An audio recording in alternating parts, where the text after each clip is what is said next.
سمجھ کر تم جو پیتے ہو اس میں نفع نہیں ہے، اس لیے کہ شراب پینے کے بعد تمہاری عقل ختم ہوتی۔ اگر شراب نہیں ہوتی، شراب پر پابندی ہوتی، شراب جیسی گندی چیز نہیں ہوتی تو شراب پی کر وہ نالائق نہیں پہنچتا۔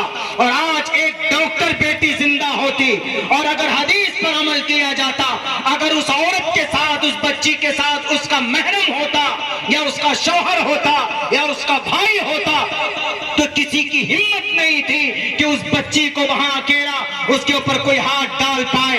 اس لیے شریعت کا کوئی فرمان حکمت سے خالی نہیں۔ لاؤ جہاں کہنے کے لیے کہو گے میں کہوں گا، کلچر کے سامنے کہنے کے لیے بولو گے میں وہاں پر بولوں گا، ٹی وی پر بولنے کے لیے بولو گے میں وہاں پر بولوں گا۔ یہ ایک نیچرل سمویدھان ہے، ایک قدرتی قانون ہے۔ شریعت ایک ڈھانچہ ہے، ایک ایسا طریقہ، اگر کوئی انسان اس پر چلے تو اللہ تبارک و تعالیٰ اپنے قرآن میں صاف لفظوں میں کہتا من اطاع اللہ ورسولہ فقد فاز، جو اللہ اور اس کے رسول کی اتباع کرے گا۔ فقد ماضی میں استعمال ہوتا ہے، ماضی میں جب استعمال کیا جاتا ہے that is Arabic word when it's used for a past، جب یہ پاسٹ میں استعمال ہوتا ہے تو یقین کا معنی دیتا اور کہتا ہے کہ وہ انسان یقیناً کامیاب ہو گیا جو اللہ اور اس کے رسول کو مانتا۔ اگر شراب نہیں پیتا تو اس بیٹی کی عزت بھی محفوظ ہوتی، اس کی جان بھی بچی ہوئی ہوتی، اور وہ آدمی آج جیل کے سلاخوں کے پیچھے اس کو ڈالنے کے لیے پولیس اس کو ڈھونڈتے نہیں۔ تو بہرکیف یہ وہ شریعت والے ہیں، یہ وہ ٹوپی اور داڑھی والے جو بات کرتے ہیں ہمارے مدارس، مکاتب، علماء، حفاظ، قراء، یہ بڑے وفادار ہوتے ہیں، پوری ایمانداری کے ساتھ اپنا کام کرتے۔ بتا دے کوئی پرانی ہے 24 گھنٹے کی ڈیوٹی 10,000 روپے میں دے کر دکھا دے؟ نہیں دے سکتے، لیکن ہمارا عالم دین دیتا۔ مسجد میں 24 گھنٹے کی ڈیوٹی ہوتی ہے کہ نہیں ہوتی؟ ایک دم ہوتی۔ مہینے میں ایک بھی دن اگر غیر حاضر ہو جائے تو کچھ مقتدی تو ایسے ہوتے ہیں کہ بس فوراً کمنٹ کرتے، پریشان کر دیتے۔ 10,000 کیا کہیں پر 5,000 میں بھی 24 گھنٹے کی ڈیوٹی، کہیں کچھ علاقے پہ ہے اور کہیں پر، لیکن اکثر بلکہ یوں کہیے کہ 80% علماء ائمہ ایسے ہیں کہ جن کی تنخواہ بہت زیادہ نہیں لیکن 24 گھنٹے کی ڈیوٹی دیتے رضا الہی کے لیے، اللہ اسی میں برکت دیتا، اس لیے بڑے وفادار ہوتے ہیں۔ ان پر شک مت کیجیے، بالکل شک مت کیجیے۔ ہمارا ٹیچر آتا ہے اسکول میں 5 گھنٹے میں 7 بجے سے 12 بجے تک کی گھنٹی لیتا، 10,000 روپے کی سیلری مانگتا، ان کو دینا پڑتا۔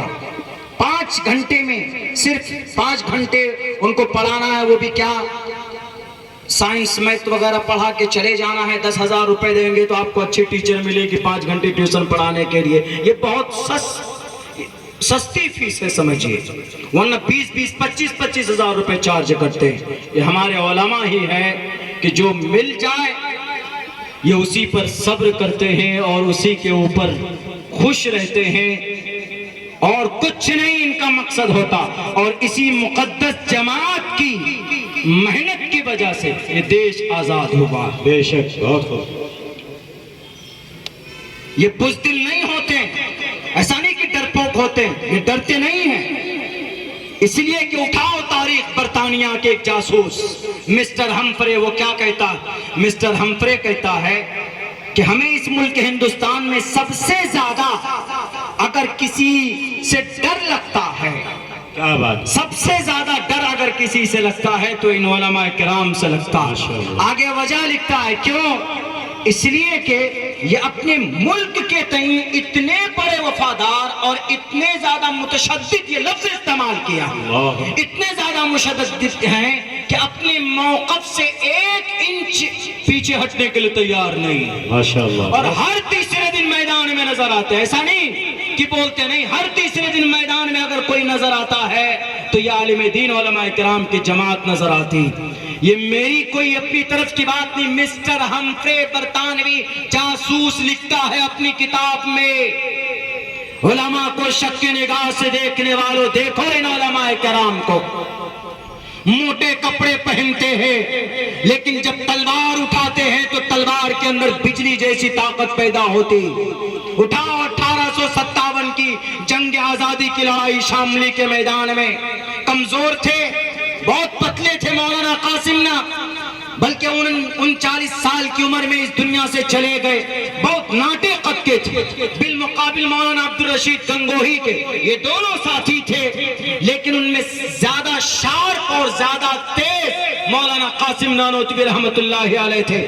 عربک مدرسہ دلی کے اندر میں انہوں نے پوری تعلیم حاصل کی، ذہین کے اعتبار سے بھی تیز تھے، اور بازوں میں جو طاقت تھی، گولی لگتی ہے، چھوٹے چھوٹے بچے بھی اپنی تقریر میں بولتے ہیں کہ شاملی کے میدان کے اندر گولی لگتی ہے، کن پٹی پر گر جاتے ہیں، پھر کھڑے ہوتے ہیں اور ہاتھ میں تلوار لے کر انگریز کا سر تن سے جدا کرتے ہیں۔ یہ تھے مولانا قاسم نانوتوی رحمت اللہ علیہ، بے شک مولانا تھے، لیکن جب دیش کی بات آتی ہے تو ہاتھ میں تلوار لے کر انگریز بہادر کے سامنے کھڑا ہوتا۔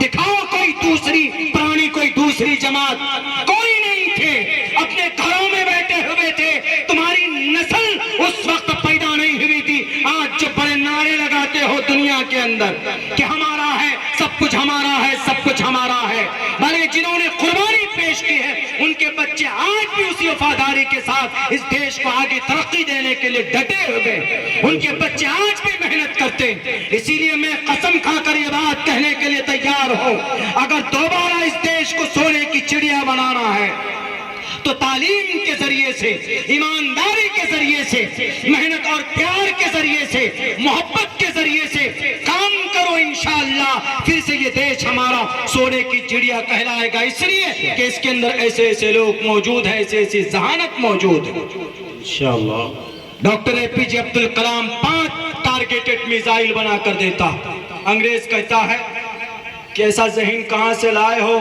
اے پی جے عبدالکلام کیا کھاتے ہو؟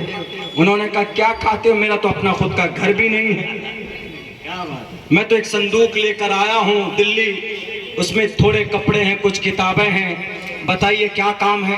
انہوں نے کہا کہ جب ہم چاند پہ جاتے ہیں تو بہت فیول خرچ ہوتا ہے، بہت پیٹرول، اسپیس میں جاتے ہیں تو بہت پریشانی ہوتی ہے، پیسہ کچھ ایسا بناؤ کہ ہم کم خرچ میں پہنچ پائیں اور ایسا راکٹ تیار کرو۔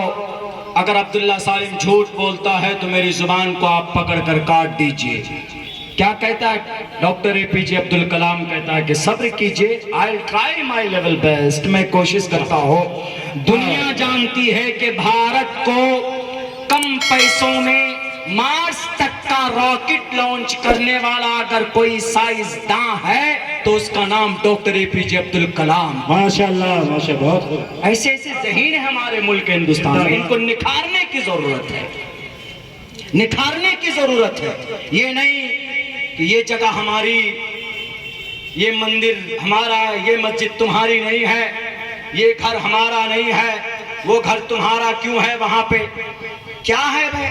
جو جہاں ہے وہاں پہ رہنے دیجئے، اور جو نہیں ہے اس کو بنائیے، جو چیزیں نہیں ہیں ہمارے ملک ہندوستان میں اس کو بنائیے۔ سب سے بڑی جو فقدان ہے ہمارے اس ملک ہندوستان میں، وہ جو ہندو مسلمانوں کے بیچ میں جو یونٹی ہونی چاہیے تھی، وہ یونٹی کا فقدان، اس لیے کہ جب اس ملک کو آزادی کے لیے بڑی محنت اور مشقت کرنی پڑی تھی ہمارے پوروجوں کو، 1920 کے اندر، میں پھر وہیں سے شروع کروں گا، 1755 میں چھوڑا ہے لیکن بیچ میں ایک بات آ گئی تو بتا دیتا ہوں۔ 1920 کے اندر 1919 میں جلیانوالہ باغ کا واقعہ جو پیش آیا تھا، اس کے بعد تب مولانا ابوالکلام آزاد اور گاندھی جی نے بیٹھ کر کے کہا تھا کہ مولانا ایسے لڑائی نہیں لڑی جائے گی، آپ الگ لڑ رہے ہیں، ہم الگ لڑ رہے ہیں، اس دیش کو یونٹی بنا کر کے کام کرنا چاہیے، کیونکہ یونائٹڈ وی اسٹینڈ، ڈیوائیڈڈ وی فال۔ ہم متحد ہوتے ہیں تو ہماری یہی طاقت ہوتی ہے، ہم الگ ہوتے ہیں تو ہماری یہی سب سے بڑی ذلت اور سب سے بڑی کمزوری ہوتی۔ یونائٹڈ وی اسٹینڈ، ڈیوائیڈڈ وی فال۔ اسی لیے محنت کرنی چاہیے۔ تو ان دونوں افراد نے مل کر محنت کی، پورے بھارت کے اندر گھومے اور ہندو مسلمانوں کو ایک کیا، میدان میں آئے اور طاقت لگائی، انگریز کو اس دیش سے 15 اگست 1947 کو دیش سے باہر کیا۔ آج پھر اسی یونٹی کی ضرورت ہے اس دیش کو۔ کچھ لوگ انگریز کے چاپلوس یہاں پر بیٹھے ہوئے ہیں ہمارے بھارت کے اندر، کچھ انگریز کے ایسے ایجنٹ بیٹھے ہوئے ہیں جو ہمیں لڑاتے ہیں، ہمیں ہمارے ہندوستان کے ہندو مسلمانوں کے بیچ میں نفرت پیدا کرتے۔ اسلام کبھی نہیں کہتا ہے کہ بھائی، کبھی آپ کو یہ نہیں کہتا ہے کہ آپ اسلام کو فالو کرو، آؤ، نہیں آؤ گے تو تلوار سے تمہاری گردن اڑا دی جائے گی۔ اسلام کبھی یہ نہیں کہتا۔ ہاں، اسلام یہ ضرور کہتا ہے کہ اسلام is the best religion to the entire world۔ دنیا کے اندر اسلام سب سے بہتر مذہب ہے۔ یہ پیغام دینے کی اجازت بھارت کا سمویدھان بھی دیتا ہے، اس لیے کہ بھارت کا سمویدھان کہتا بھی، بھارت کے سمویدھان کا آرٹیکل نمبر 25 میں لکھا بھی ہے، freedom of conscience and free profession and practice propagation of the religion. دھرم کی اچھائی کو بیان کر سکتے، پیش کر سکتے، جس کو اچھا لگے گا وہ قبول کرے گا۔ صرف اسلام کی بات نہیں، کرسچن ہے وہ اپنی دھرم کی اچھائی کو پیش کر سکتا، سناتن دھرم ہے وہ اپنی ویدوں کی اچھی باتیں سامنے لا سکتا، کوئی بھی یہ کر سکتا۔ بھارت کا سمویدھان کسی کو مجبور نہیں کرتا، منع اپنی باتیں رکھ سکتا۔ ہمارے ملک ہندوستان کے اندر ایسا نہیں ہے جو بنایا گیا، اگر کوئی اسلام کو نہیں مانے گا تو اس کے اوپر مسلط ہو جا، اس کے اوپر ظلم و زبردستی کرو۔ اسلام نے صاف لفظوں میں پہلے کہہ دیا ہے قرآن کریم کے اندر، لا اکراہ فی الدین، دین کے اندر کوئی زور زبردستی نہیں۔ ہندوستان کے اندر ہمارے سناتن دھرمی بھائی رہتے، ہندوستان کے اندر ہمارے کرسچن رہتے، ہندوستان کے اندر جینی رہتے، ہندوستان کے اندر بودھ بھی رہتے، بلکہ جین اور بودھ دھرم کا بانی مبانی بھارت کے اندر پیدا ہوئے۔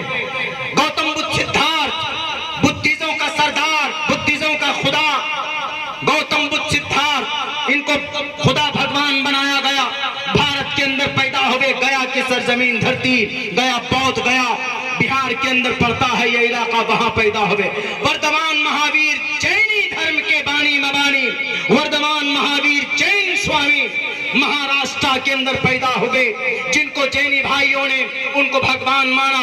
بہرکیف ان کا عقیدہ ہے، اپنے اپنے دھرم کو آپ فالو کیجئے، اپنے اپنے دھرم کی اچھائی کو لوگوں کے سامنے پیش کیجئے، لیکن دھرم کے نام پر کوئی لڑے گا نہیں، دھرم کے نام پر کوئی لڑائے گا نہیں۔ اگر ایسا کرتا ہے، لڑانے والا بھی شترو اور لڑنے والا بھی تو مہا بے وقوف، اس لیے کہ لڑنے سے آپ کے گھر تباہ ہوتے، آپ کی دکانیں جل جاتی، آپ کے بچے مارے جاتے ہیں، بلکہ 1-2 گھنٹے کے اندر فساد ہوتا، پورا شہر اجڑ جاتا ہے۔ ذرا پوچھو تو صحیح کہ تم کو ملا کیا؟ کچھ ملا؟ نہیں ملا۔ فائدہ ان لوگوں کو ہوتا، ان شیطان کے چہروں کو ہوتا جو گھروں میں شراب کی تھیلی دے کر، جو کرسی پر بیٹھا ہوا وہ شراب کی تھیلیاں دے کر آپ کو لڑوا دیا۔ ہندو دھرم کے اندر تشدد نہیں، اسلام کے اندر لڑائی کی پرمیشن نہیں، جین دھرم کے اندر یہاں تک کہ کسی کو سبزی کاٹنے کی پرمیشن نہیں، بودھ دھرم کے اندر کسی کو زبان سے برا بھلا کہنے کی پرمیشن نہیں۔ شریمد بھگوت گیتا میں تو کہہ دیا ہے صاف لفظوں میں، اہنسا ستیم کرودستیاگا شانتی رپیشنم دیا بھلیشولو لوک توا مہیر چاپلام، کہ اس زمین پر کرودھ کو بھی کنٹرول کرو، اس زمین پر مانوتا کو عام کرو۔ کون کہہ رہا ہے؟ ہمارے ہندوستان کے میجورٹی، ہمارے ہندوستان کے اندر سناتن دھرمی بھائی، ہندو بھائیوں کا 5واں وید شریمد بھگوت گیتا یہ بات کہتی کہ لڑو مت۔ اسی لیے لڑنے کا زمانہ نہیں، یہ دیش کسی کو نقصان پہنچا کر آگے نہیں جا سکتا۔ سن لو، چاہے وہ کہیں کے بھی کرسی پر بیٹھنے والے بڑے طاقتور افسران کیوں نہ ہو، کہیں کسی کو بھی تکلیف دے کر آگے نہیں جا سکتے، مل جل کر کام کرنے کی ضرورت ہے۔ تو بہرکیف 1803 کے اندر شاہ عبدالعزیز محدث دہلوی رحمت اللہ علیہ جہاد کا فتویٰ. ذرا دیکھیے اس وقت تاریخ پلٹیے، کوئی نہیں میدان میں. یہی علماء اپنے مکتب میں بیٹھے ہیں، اپنے مدرسے میں بیٹھے ہیں، وہاں پر تحریکیں چلا رہے ہیں کہ بھئی دیش کیسے آزاد ہوگا، ملک ہندوستان کیسے آزاد ہوگا، انگریز قابض ہو چکا ہے، دارالحرب بن چکا ہے، ان سے لڑنا، اپنے دیش کو بچانا سب سے بڑی پریورٹی ہوتی ہے. اس کے بعد شاہ عبدالعزیز محدث دہلوی اس دنیا سے چلے جاتے ہیں، ان کے داماد باغ دور سنبھالتے ہیں، ان کے داماد کا بھی انتقال ہو جاتا ہے. تو اس کے بعد دوسرے نمبر پر علماء عظیم آباد، جس کا پرانا نام صادق پور، جس کا آج کل کا نام پٹنہ پاٹلی پترا، مولانا کفایت علی، مولانا ولایت علی میدان میں آئے. مولانا ابو المحاسن سجاد صاحب میدان میں آئے اور انہوں نے کہا کہ ہم لڑیں گے، ہم مقابلہ کریں گے ان ظالموں کا، ان نالائقوں کا. بہرکیف جنگ چلتی رہی، تیاری ہوتی رہی. 1820 کے اندر مولانا سید احمد شہید بریلوی رحمت اللہ علیہ اور ایک اور عالم دین مولانا اسماعیل شہید رحمت اللہ علیہ، یہ دو لوگ سکھ لوگ کہاں کے پنجاب کے، انہوں نے انگریز سے ہاتھ ملا لیا. مولانا سید احمد شہید بریلوی گئے نواب میر خان کے پاس، ان سے بھی کہا کہ میں آپ کو مدد دوں گا، میں آپ کو تعاون پیش کروں گا، لیکن سکھ بھائی کو سمجھائیے کہ یہ انگریز حکمراں کے ساتھ نہ ہو. سکھ اس وقت مسلمانوں کے ساتھ تھے. تاریخی بات چل رہی ہے، ذرا غور سے سنیے گا، اس لیے کہ کل چل کر کوئی یہ تاریخ نہیں پیش کی جائے گی، اس لیے کہ سال میں ایک دن آتا ہے تاریخی باتیں، وہ تاریخ جو ہمیں اور آپ کو کبھی بتائی نہیں جاتی، بلکہ سازش کے تحت اس کو ختم کرنے کی کوشش کی جاتی. یہ کب کی بات ہے؟ اس وقت کی بات ہے جس کو تاریخ کی کتابوں نے، نئی نئی مورخین جو پیدا ہوئے، جنہوں نے ڈکشنری آف مارٹرز لکھی ہے، انہوں نے آپ کی اس بات کو نظر انداز کیا ہے. مولانا سید احمد شہید بریلوی کی تحریک کو اس کے اندر جگہ نہیں دی. دنیا جانتی ہے کہ 1831 کے اندر جب سکھ انگریز سے مل چکے تھے تو بالا کوٹ کا آپریشن شروع کرتا ہے کون؟ دو مرد مجاہد، مولانا سید احمد شہید رحمت اللہ علیہ اور مولانا اسماعیل شہید رحمت اللہ علیہ. یہ دونوں فرد 50 سے 70 لوگوں کو لے کر 1831 کیوں ختم کیا 1831 کی تاریخ کو اپنی کتاب سے؟ بلکہ بالا کوٹ کی پہاڑی پر اپنے 50 سے 71 لوگوں کو لے کر 1831 میں اگر انگریز کے خلاف یہ کھڑے نہیں ہوتے تو پنجاب کی دھرتی پر انگریزی طاقت کمزور نہیں ہوتی. بالا کوٹ کی پہاڑی پر یہ دونوں عالم دین شہید ہو گئے اور پھر اپنے اس دیش کو یہ پیغام دے کر کے گئے آنے والی نسل کو کہ کبھی بھی شترو کے خلاف ہتھیار لے کر مت بیٹھنا، اور کبھی بھی کرسی اقتدار پر بیٹھنے کے چکر میں کسی باطل طاقت سے اپنے ایمان کا سودا مت کرنا. 1831 کے اندر بالا کوٹ کے آپریشن کو کیوں مٹایا جا رہا؟ 15 اگست ایسے نہیں ملا ہے. 15 اگست ہمیں نصیب ہوا ہے 1755 کی قربانی، اور 15 اگست ہمیں نصیب ہوا ہے 1757 کی قربانی کی وجہ سے، 1799 کی شہادت کی وجہ سے، 1803 کی جنگیں اول کے جہاد کے فتوے کے بدولت، اور 1820 میں جو آزاد حکومت بنائی تھی مولانا سید احمد شہید بریلوی رحمت اللہ علیہ نے، ان کی محنت اور قد و کاوش سے یہ دیش آزاد ہوا. 13,500 لوگ شہید ہوئے. 61,000 لوگوں کے نام آج بھی پتھر میں لکھا ہوا ہے. وہاں کیسے مٹاؤ گے؟ جاؤ تو دلی انڈیا گیٹ کے اندر 61,000 میں سے 65% فریڈم فائٹر، یعنی 100 میں سے 65 فریڈم فائٹر وہ تھے آج جن کی مسجدوں کو، جن کے گھروں کو توڑنے کی کوشش کی جا رہی، جن کی زمین کے اوپر ناجائز قبضہ کیا جا رہا، آج وہ ان کو پریشان کیا جا رہا، وہ تھے. یعنی 100 میں سے 65 آدمی وہ تھے لوگوں کی تعداد شہداء کرام کی ملتی ہے، لیکن انہوں نے گھٹانے کی پوری کوشش کی ہے جناب۔ بالآخر ہمارے علماء اسی طرح لڑتے رہے، پھر مولانا قاسم نانوتوی میدان میں آئے۔ 1857 کی جنگ جو شاملی کی لڑی، یہاں سے لکھتے ہیں کہ جو جنگ یہ دیش آزاد ہوا ہے 100 سال کی لڑائی کے بعد، غلط 200 سال کی لڑائی ہے، بلکہ تحریک تو شاہ ولی اللہ محدث دہلوی کے زمانے سے ہی شروع ہو گئی۔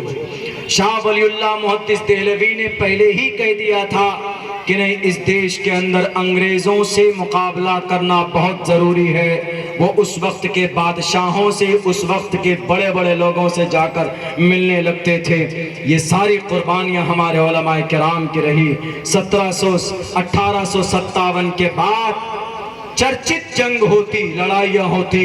1857 میں شاملی کی لڑائی ہوتی ہے، کئی لوگ اس کے اندر زد میں آتے ہیں اور کئی لوگ ہمارے شہید بھی ہوتے ہیں۔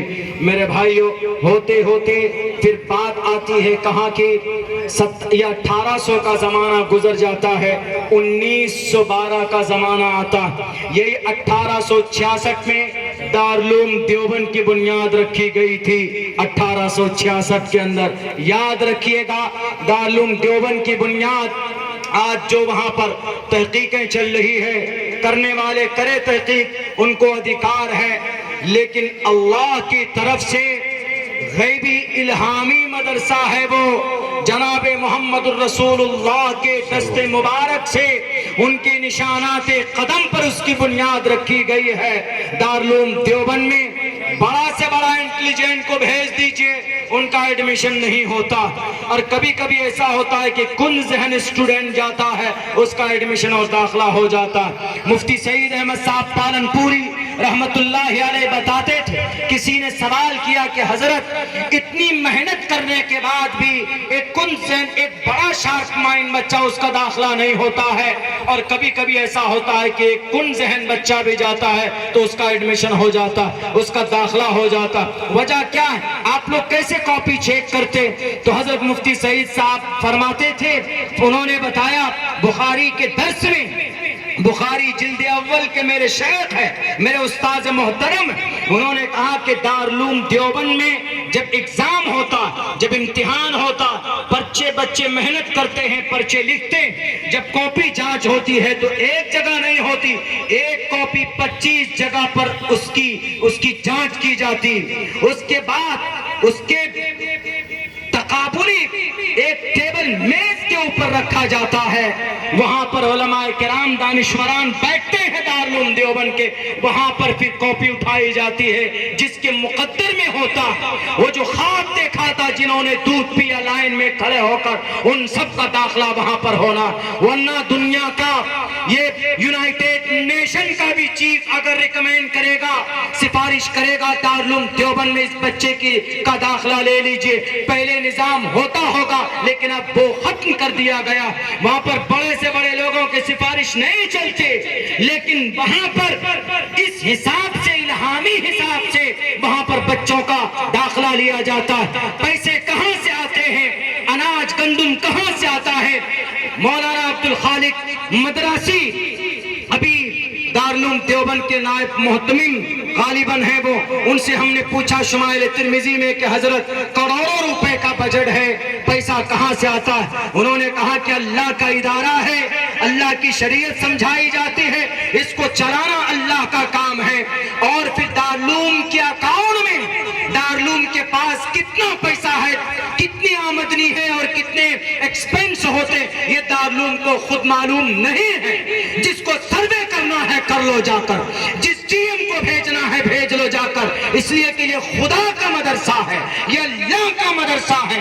وہاں پر بچے راتوں کو تہجد میں نماز پڑھ کر روتے گڑ گڑاتے ہوئے آپ کو نظر آئیں گے۔ شاید دارالعلوم دیوبند کی بدولت آج اتر پردیش کا نام پوری دنیا کے اندر جانا جاتا۔ یہودی آ کر قاری طیب صاحب سے پوچھتے کہ قاری صاحب آپ کا ادارہ ان وچ اسٹیٹ لوکیٹڈ، کون سے اسٹیٹ کے اندر آپ کا ادارہ چلتا؟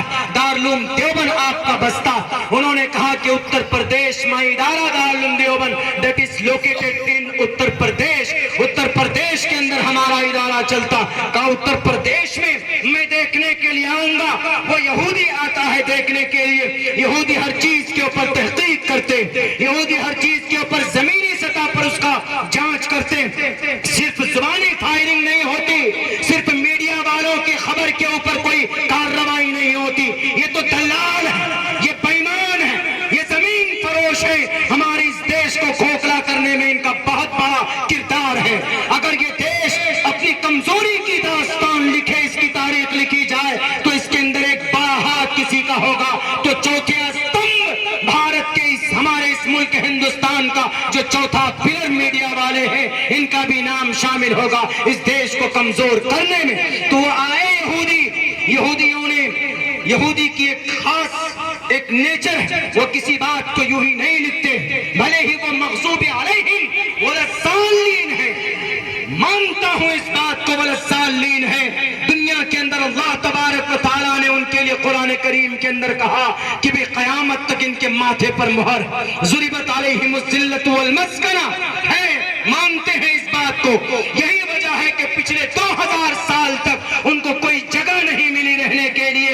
1945 کے اندر 1945 میں ایک جگہ دی گئی ہے اور اسی جگہ کے اوپر کھڑے ہو کر آج وہ بمباری کر رہا، کم سے کم 60,000 ٹن بارود برسا چکا ہے غزہ پٹی پر، سرزمین انبیاء پر۔ آج اس کو کوئی آتنکواد نہیں کہتا، آج اس کو کوئی ٹیررسٹ نہیں کہتا۔ اگر ایک عالم دین، اگر کسی کا ایک بوند اگر غلطی سے اس کے ہاتھ سے ایک قطرہ خون بہ جائے تو پوری میڈیا والے اس کو ایسے دکھاتے ہیں کہ جیسے پوری دنیا کا سب سے بڑا آتنکواد یہی ہو، یہی عالم دین۔ کیوں نہیں ہمت ہوتی ہے اسرائیل کو بڑا ٹیررسٹ کہنے کی؟ امریکہ کیوں پشت پناہی کر رہا ہے؟ پوری طاقت ان کے پیچھے کیوں لگایا ہوگا؟ 20,000 بچے شہید کر دیے گئے سرزمین انبیاء میں، 40,000 مائیں شہید کر دی گئی ہے۔ وجہ اور گناہ کیا ہے؟ RDX پہ RDX ڈالا جا رہا ہے۔ 7 اکتوبر سن 2023 سے لے کر آج تک وہاں پر بم برسایا جا رہا ہے۔ ہم یہ نہیں کہیں گے کہ مسلمانوں پر بم برسایا جا رہا، ہم یہ کہیں گے اگر وہاں پر کوئی بھی بستا، کرسچن بستا، سناتن دھرمی بستے تو ہمیں ویسے ہی درد ہوتا، کیونکہ ہمارے اندر یہ نیچر ہے، ہماری شریعت نے یہ بات بتائی ہے کہ اگر کسی پر ظلم ہوتا ہے تو ظالم کو روکو، انصر اخاک ظالما او مظلوما، اور اس کو روکنا یہ ہے کہ ظالم کو اس کے ہاتھ کو روک دو اور مظلوم کی بھی مدد کرو، اور ظالم کی بھی مدد یہ کرو اس کو ظلم سے روک دو، مظلوم کی مدد اس طرح کرو کہ ان کی مدد اور تعاون کرو۔ پوری دنیا گونگی بنی بیٹھی ہوئی ہے لیکن غزہ پٹی پر تڑپتے ہوئے لاش معصوموں کے نظر نہیں آتے۔ میرے بھائیوں، یہ وہ یہودی، اس کی ایک تاریخ ہے، میں بات کرنے پر آؤں گا تو وقت لگے گا۔ تو دارالعلوم دیوبند کی بات چل رہی، دارالعلوم دیوبند پہ وہ یہودی آیا، آ کر کہتا ہے کہ میں اتر پردیش، وہ کہتا ہے کہ میں اتر پردیش پہنچوں گا۔ آیا قاری صاحب سے کہتا، قاری صاحب ہمیں دارالعلوم گھمائیے، دارالعلوم دکھائیے ہمیں۔ 1980 سے پہلے کی بات ہے۔ تو قاری طیب صاحب رحمت اللہ علیہ فرماتے ہیں کہ دیٹ از دارالعلوم، یہی دارالعلوم ہے۔ انہوں نے کہا کہ نہیں دارالعلوم یہی ہے، کہا کہ ہاں یہی دارالعلوم، کہا کہ اچھا۔ قاری صاحب نے کہا what's your thought about Darul Uloom before coming here, please tell me، کیا آپ سمجھتے تھے آنے سے پہلے دارالعلوم کے بارے میں؟ تو انہوں نے کہا کہ میں یہ سوچتا تھا کہ آپ کی جو دلی ہے، یہ آپ کی اتنی بڑی دلی دارالعلوم کے کونے میں آ جائے، اتنا بڑا ایریے میں آپ کا دارالعلوم ہوگا، اتنی بڑی بڑی بلڈنگ ہوگی۔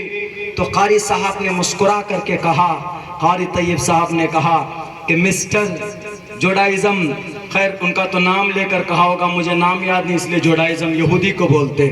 انہوں نے کہا کہ محترم ایسا ہے کہ دارالعلوم کسی بلڈنگ کا نام نہیں، دارالعلوم کسی عمارت کا، کسی فنڈ کا، کسی تنظیم کا نام نہیں ہے، دارالعلوم کسی جگہ ایک جگہ کا نام نہیں، انہوں نے کہا Darul Uloom that is a inspiration, یہ ایک تحریک کا نام ہے۔ بے شک کہا کیسے؟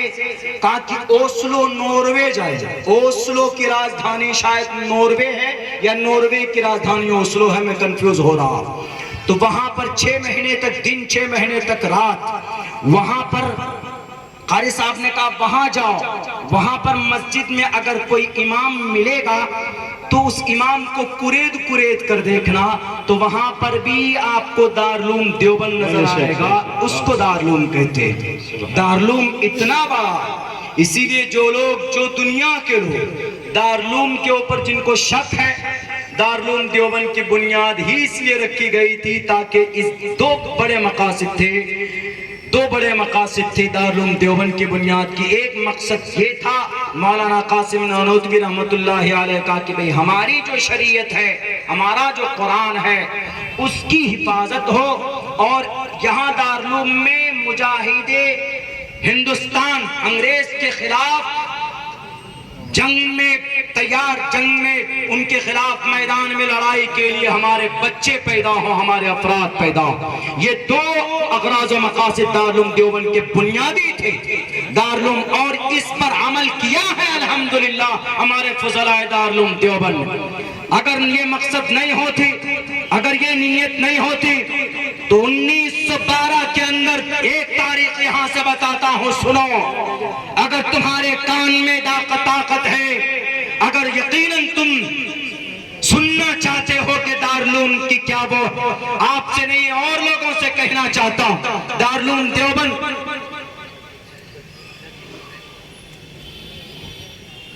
دارالعلوم دیوبند 1912 کے اندر پہلا طالب علم شیخ الہند رحمت اللہ علیہ۔ دارالعلوم دیوبند کے مقصد، اغراض و مقاصد کیا تھے دارالعلوم دیوبند کے؟ کہ بھئی تحفظ ہو شریعت کی اور افراد پیدا ہو انگریز کے خلاف۔ تو سب سے پہلا طالب علم، عالم دین، نوجوان شیخ الہند حضرت مولانا محمود حسن دیوبندی رحمت اللہ علیہ میدان میں آئے۔ انہوں نے اس دیش کو آزاد کرنے کے لیے سب سے پہلی تحریک شروع کی 1912 میں۔ وہ تحریک کون سی تھی؟ تحریک ریشمی رومال۔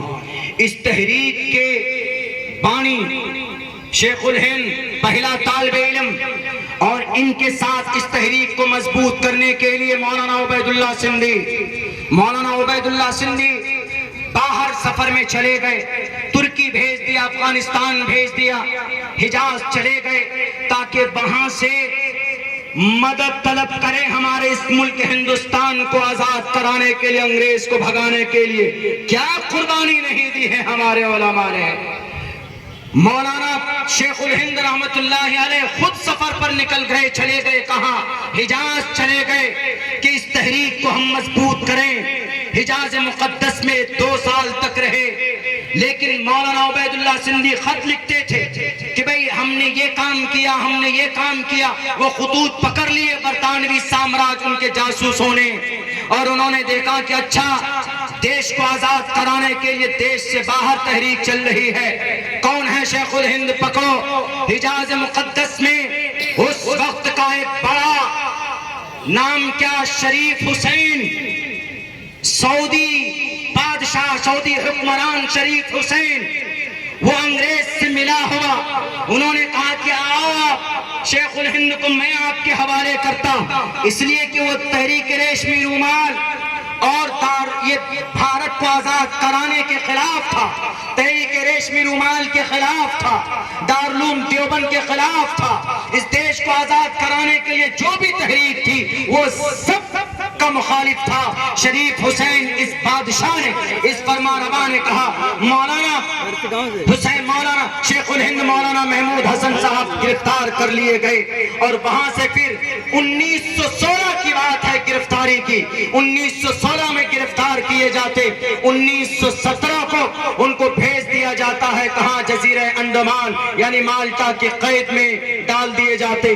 3 سال تک تقریباً مالٹا میں رہتے شیخ الہند رحمت اللہ علیہ، اور کسی نے کہا کہ اتنے دن تک کیوں رہے؟ انہوں نے کہا کہ ہم نے اپنے اس ملک ہندوستان کے لیے ہم نے ایک سنت بھی ادا کی ہے اور اس دیش کے اندر رہنے کا، چونکہ میں بھارتی ہوں اور میرا فریضہ بنتا ہے میرے ملک ہندوستان کو، بھارت کو اگر کوئی نوچے گا، اگر کوئی لوٹے گا اس سونے کی چڑیا کو، تو ہم چپ نہیں بیٹھنے والے ہیں۔ ہمیں 3 سال کیا، اگر 30 سال بھی اگر جیل کے اندر بند کر دے تو یہ ہمارے نبی کی سنت بھی ہے۔ انہوں نے کہا کہ ہمارے نبی شیب ابی طالب میں بند ہو سکتے، 3 سال تک مقید کر دیا گیا تھا، بلکہ اس جیسی صعوبت اور پریشانی نے تو ہم نے تو برداشت بھی نہیں کی۔ شیب ابی طالب میں ہمارے نبی کو 3 سال تک کے لیے اس گھاٹی کے اندر مقید کر دیا گیا، محصور کر دیا گیا تھا۔ یہاں تو وہاں تو کھانا بھی ملتا تھا مالٹا کے اندر، لیکن شیب ابی طالب میں کھانے کے سامان بند، آپ کچھ کھا نہیں سکتے، جو بھی تھا بچا کھچا سب ختم ہو چکے تھے۔ تو آپ کہیں گے کھاتے کیا تھے صحابہ؟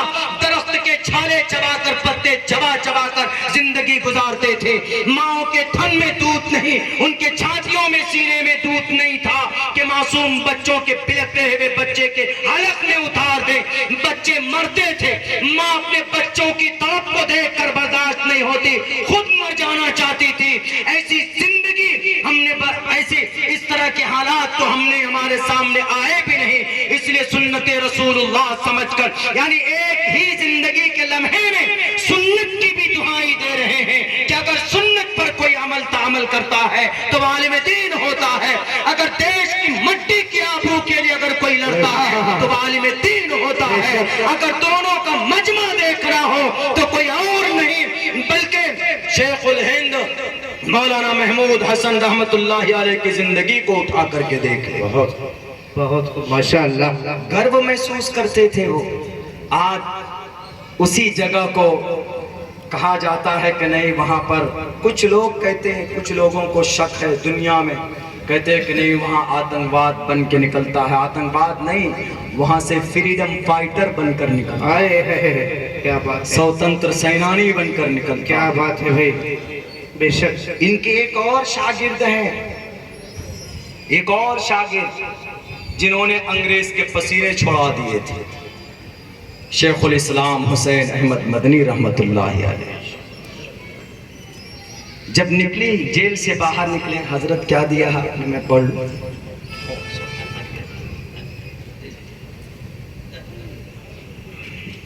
انشاءاللہ بات کریں گے اس پہ۔ ایک بہت بڑے شیخ الہند رحمت اللہ علیہ کے شاگرد محترم حسین احمد مدنی شیخ الاسلام رحمت اللہ علیہ، ان کی تاریخ ہے جب مولانا شیخ الہند جب جیل سے باہر آئے، مالٹا سے جب باہر آئے، قید خانے سے باہر آئے، تو سب سے پہلے 1920 میں ترک موالات، نان کوپریشن کا فتویٰ دیا کہ انگریزوں سے لین دین بند۔ کس لیے تھا؟ اس دیش کو آزاد کرنے کے لیے تھا۔ اور اسی پر متحد ہوئے کون؟ ہمارے دیش کے father of the nation Mohandas Karamchand Gandhi جی اس پر متفق ہوئے، بلکہ ان کو باضابطہ اس فتوے کو کلکتہ میں جب کانفرنس ہوئی تھی اس وقت کی کانگریس پارٹی کی، تو کانگریس پارٹی 1884 کے اندر اس کی بنیاد ڈالی گئی تھی، بہرکیف وہ ایک الگ وہ ہے، تو کلکتہ کے اندر باضابطہ اعلان کیا گیا، مولانا ابوالکلام آزاد نے اعلان کیا ہے کہ بھائی اس پر ہم عمل کریں گے، ترک موالات کے اوپر انگریز کو بھگانا ہے ہر حال میں۔